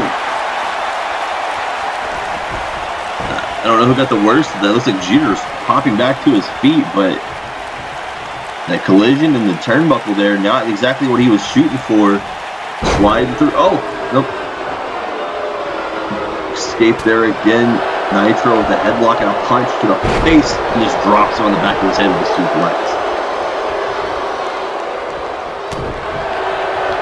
Again, Nitro not really looking like the Nitro that was victorious at Ultimate Glory. Going to go back that far. This man, he walked into guerrilla warfare with a lot of confidence, and he looks like he's just trying to put it back together right now. And that's what betrayal will do to a man. That's what happens when someone you trust like Aether turns their back on you. Oh, taking some of that frustration out on Trey Jeter here. Right? Oh no. Stun gun and a drop kick there. Jeter looking to impress here, possibly. Go to the top. Shooting star connects. Referee in for the cover. 2. And only 2 there. Nitro getting the shoulder up. Ringboard. Nobody home on that moonsault. Nitro going to the top rope here. Caught him with the elbow right to the heart. Right in the chest there as he goes into the cover again. And nearly putting away Jeter there with that diving attack of his own. And there's a neck breaker from behind.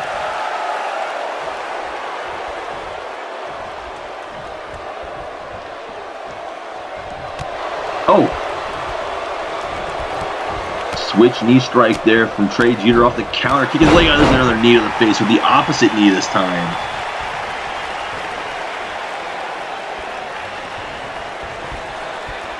And what is he looking?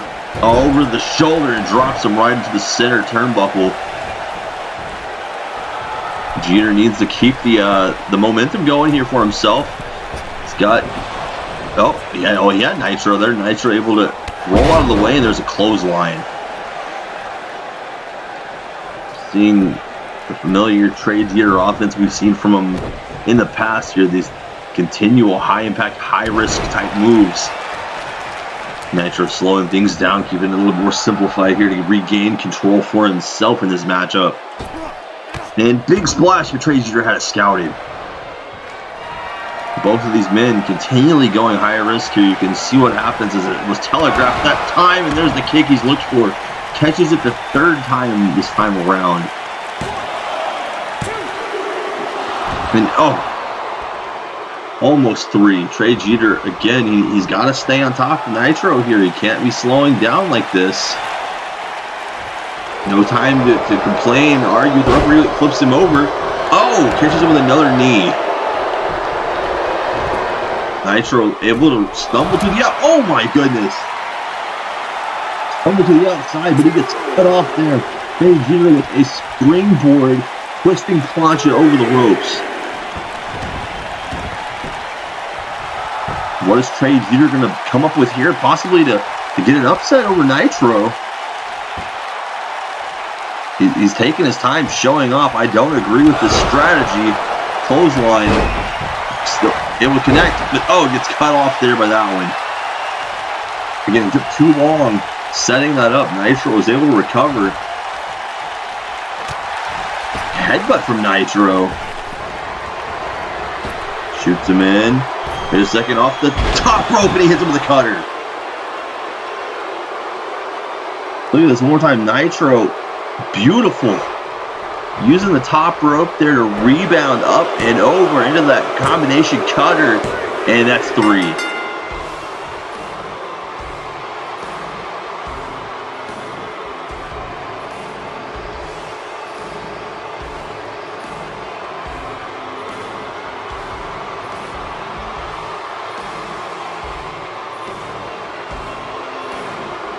Take a look back here again at the footage of the replays here.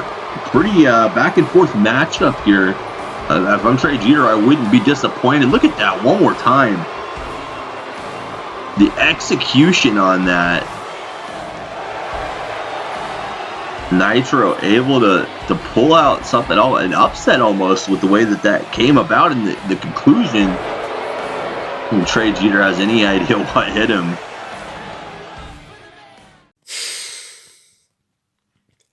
Luke.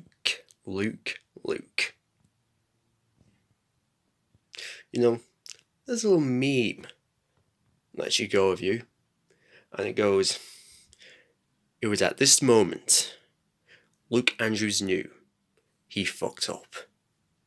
You see, may I remind you that stipulation was if I won the match, I would become #1 contender to the Core All-Stars title. A match which I may remind you, I won originally. Yeah. You see, it's like a conspiracy. Luke Andrews is out to fuck me over.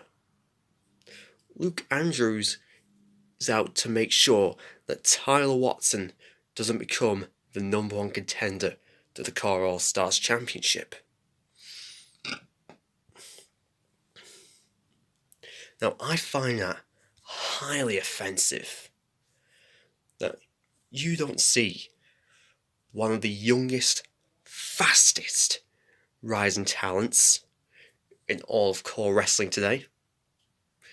And I find it profoundly insulting. So, Luke, I'm done with Malik. I know I'm starting with you. No, I couldn't give a fuck if you're the general manager, run for office in your shitty country, or whatever. Just know that when you take an opportunity from Tyler Watson, you will come to regret it. Now, that's not some threat. No, it is a guaranteed fact. Because next Battleground, I won't be competing in a match. I won't be cutting a promo live.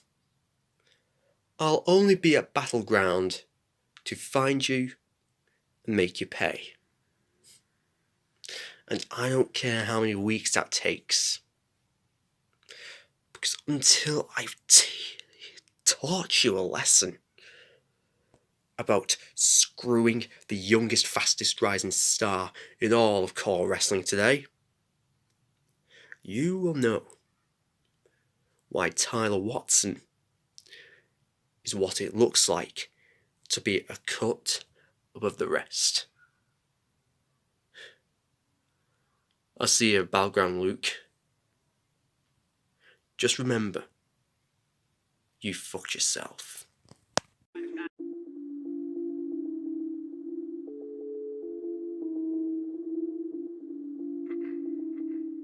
Superstar.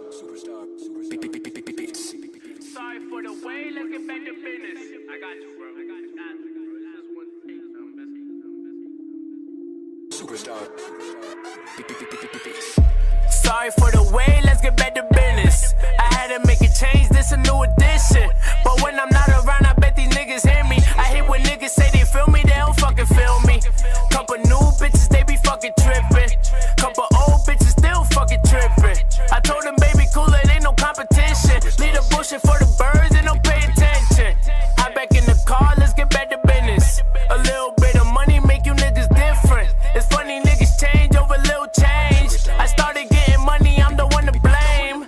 Niggas say I change, I ain't never change. You gotta know the rules to the fucking game. Fast life, band up right now. It's time to get this money right now. I just got the plan right now. I feel like I'm the man right now. Counting hella bands right now. Do my money dance right now. Fast life with the gang right now. It's time to get this check right now. I feel like I'm the man right now. Do my money dance right now. Sorry for the way, let's get back to business. I had to make a change, this a new edition. But when I'm not around, I bet these niggas hear me. I hate when niggas say they feel me, they don't fucking feel me. Couple new bitches, they be fucking tripping. Couple old bitches still fucking tripping. I told them, baby, cool, it ain't no competition. Leave the bullshit for the birds, they don't pay attention.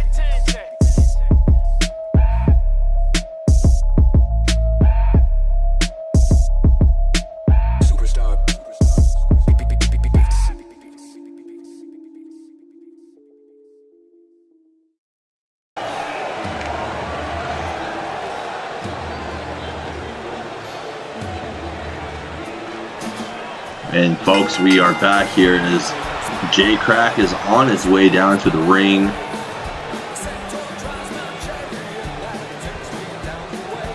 The man had a impressive night, you could say, at Survival in the City. So he was able to secure the upset victory over John Blackos.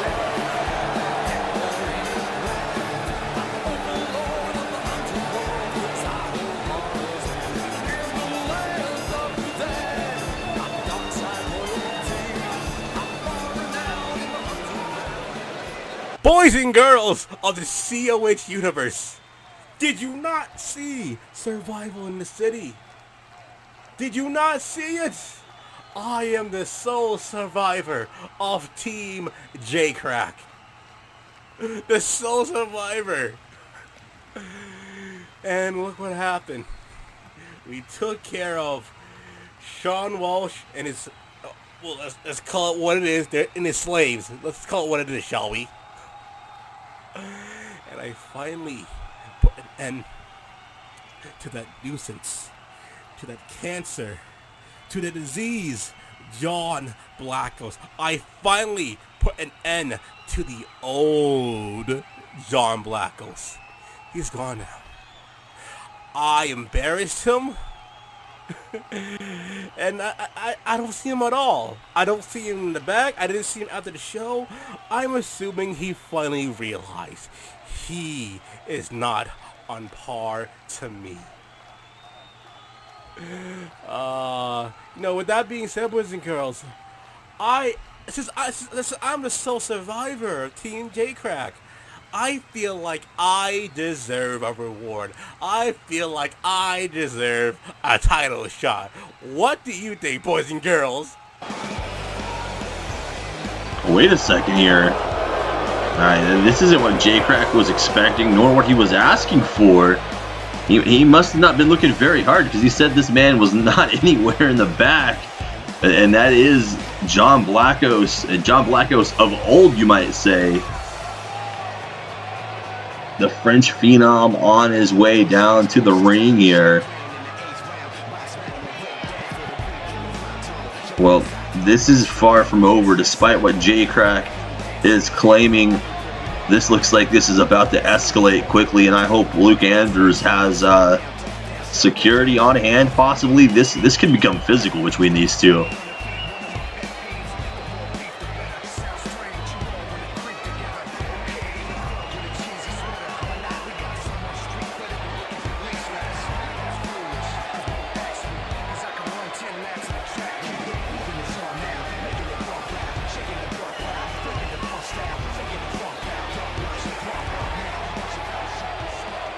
for the last 2 years. The last 2 freaking years. I've dealt with you.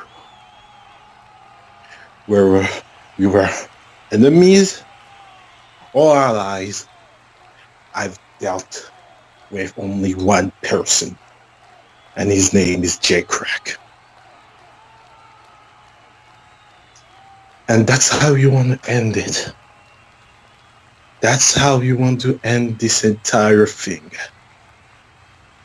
With a silly little roll-up. Because you caught me off guard. That's how you want to end it. You're goddamn right. You're goddamn right. That's how I'm going to end it. Why are you out here? Why do you keep doing this to yourself? Are you stupid? Have you not learned that you shouldn't?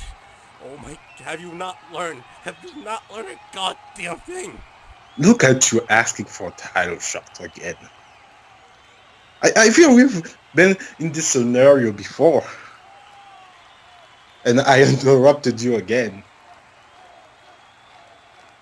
We're not ending this like this. I'm not going out like this.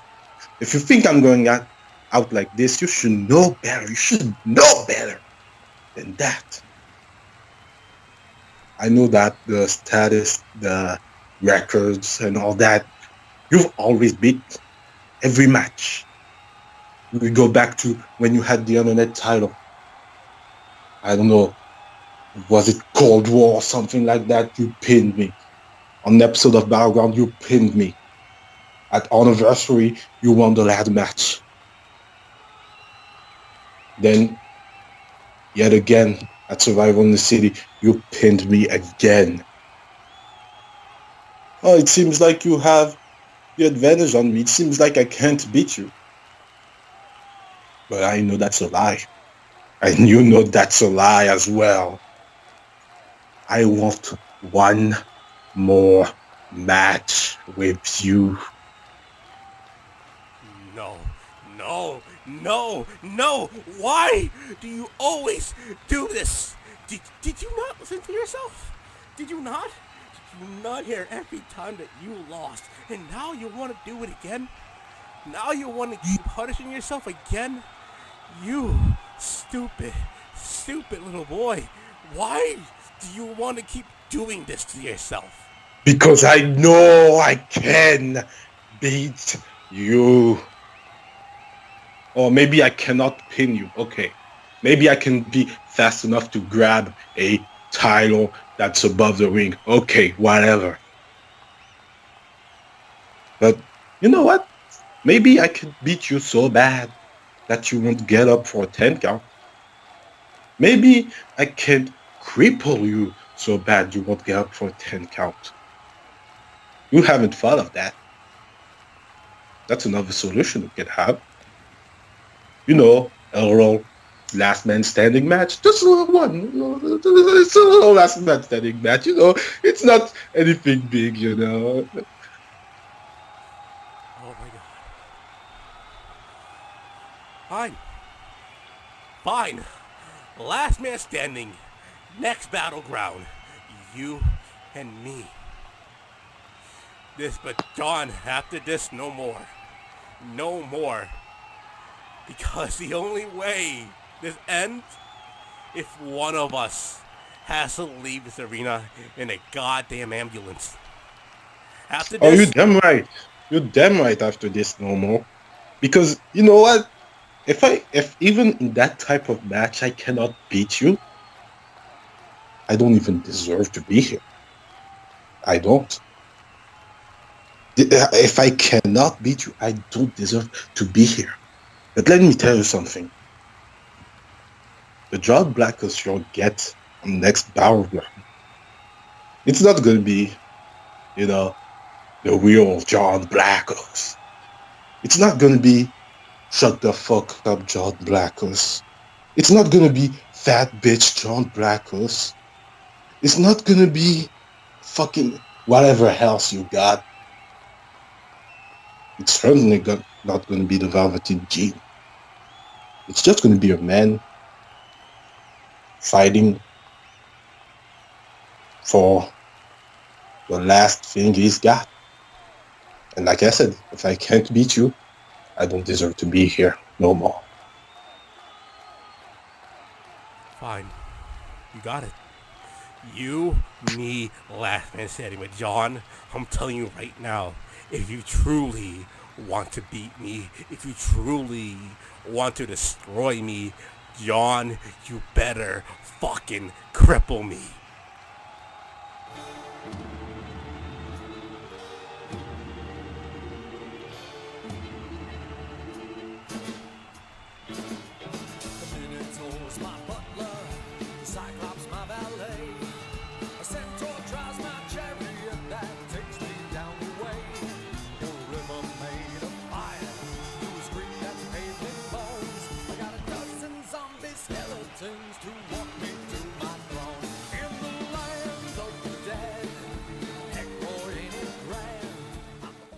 If you haven't subscribed to the Video Game Wrestling Network yet, here's what you've been missing.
Video Game Wrestling Network, the only network for you.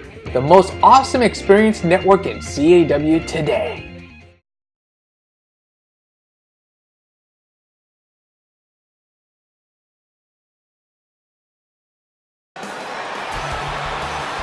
Alright, ladies and gentlemen, and welcome to the main event of Battleground 89.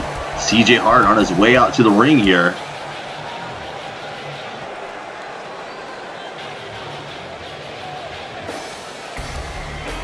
This has been a very interesting night thus far. Still reeling from John Blackos, Jay Krack agreeing to a last man standing match.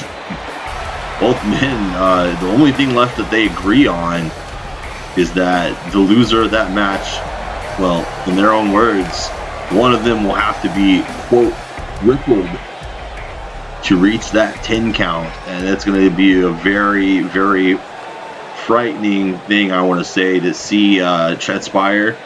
So make sure the kids are in bed for that one. It's going to be ugly as it can be, ugly as sin.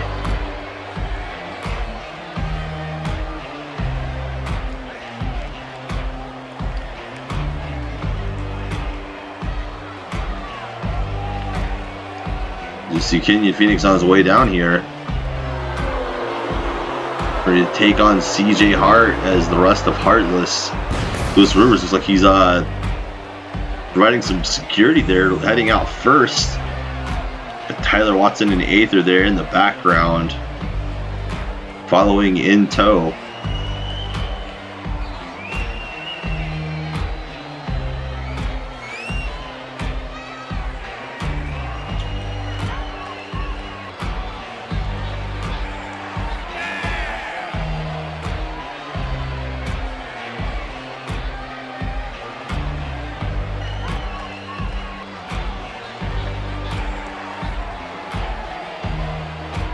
Heartless is here in full force, and for anybody looking to take that belt from around the waist of Fenix, this does not look good for any challenger.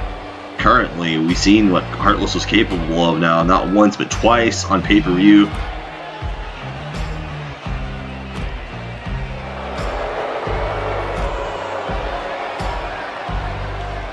You have to believe that anytime you're looking at a potential 4-on-1 situation, I mean, you've got to have some kind of backup.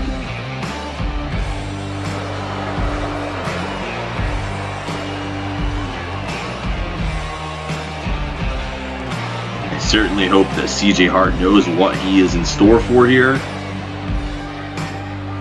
He is definitely a veteran in his own regard, but there's just nothing that can prepare you for this kind of, lack of better terms here, an onslaught.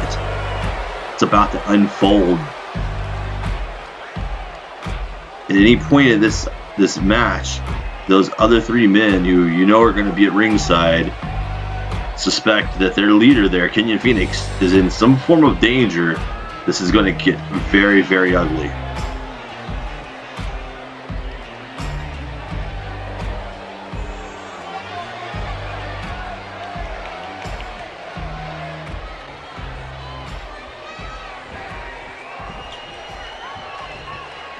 And of course, CJ Hart here, the first man in this gauntlet. Oh! Crescent kick there from the champion, Kenyon Fenix, looking to make short work of CJ Hart. Fisherman drivers him. Kenyon Fenix known for his unique brand of offense.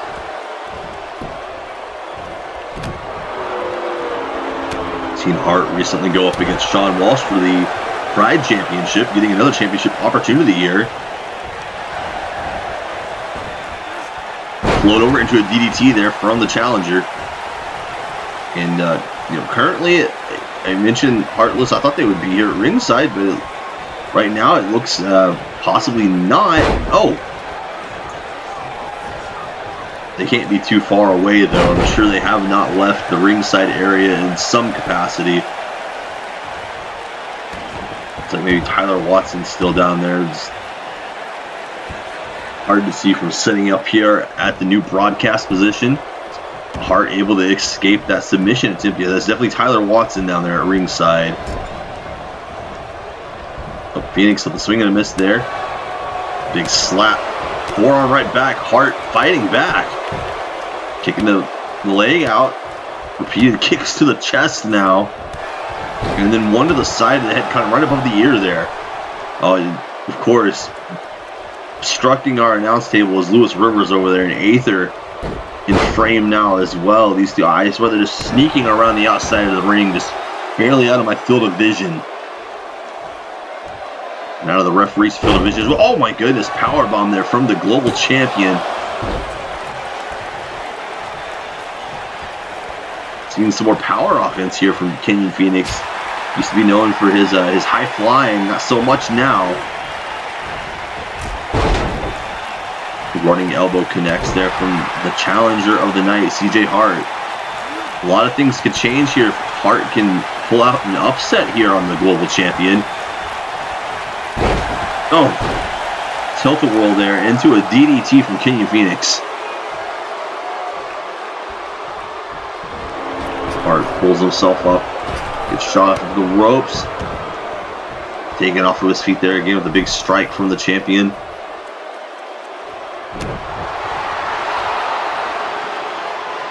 And Kenyon Fenix here with a submission hold applied. The neck chancery here. He's got the legs bridged. This is an opportune spot. The referee looks like he's calling for the hold to be broken, and CJ Hart able to avert that, getting out of the way.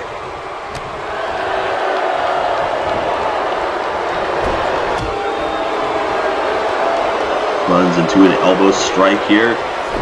Phoenix was looking for something, but gets taken down with an arm breaker.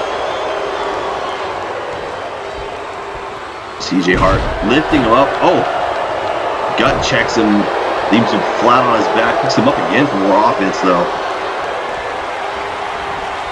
And signature double arm DDT connects.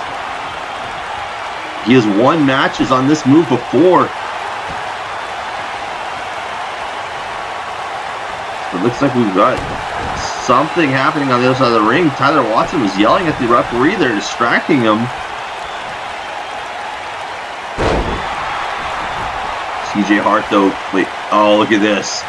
Look at this, another distraction.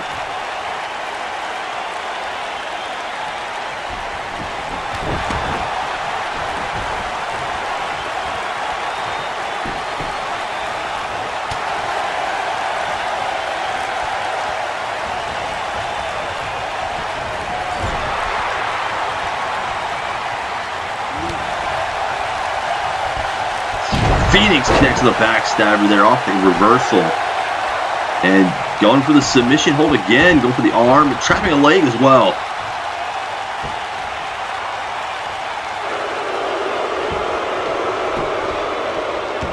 Trying to siphon the willpower out of CJ Hart. Oh, caught him on that. Big reversal into a face buster. Wait, what is this? What the hell is this? Aether and Tyler Watson. Is this match going to get thrown out like this? This is definitely a disqualification here.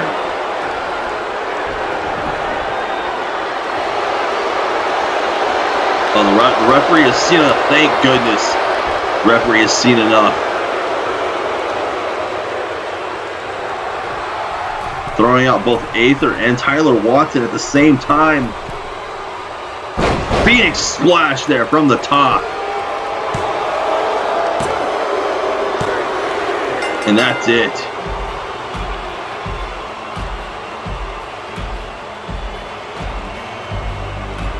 Of course, that triple powerbomb had to have been enough. But Kenyon Fenix going up there to seal the deal.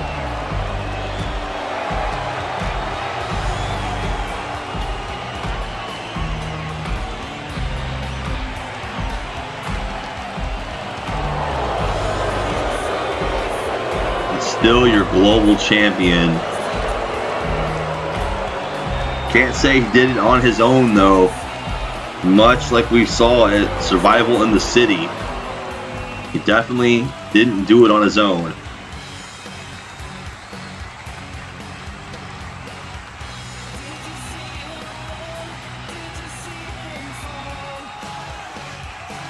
Lewis Rivers in here to congratulate his friend, as Kenyon Fenix would say.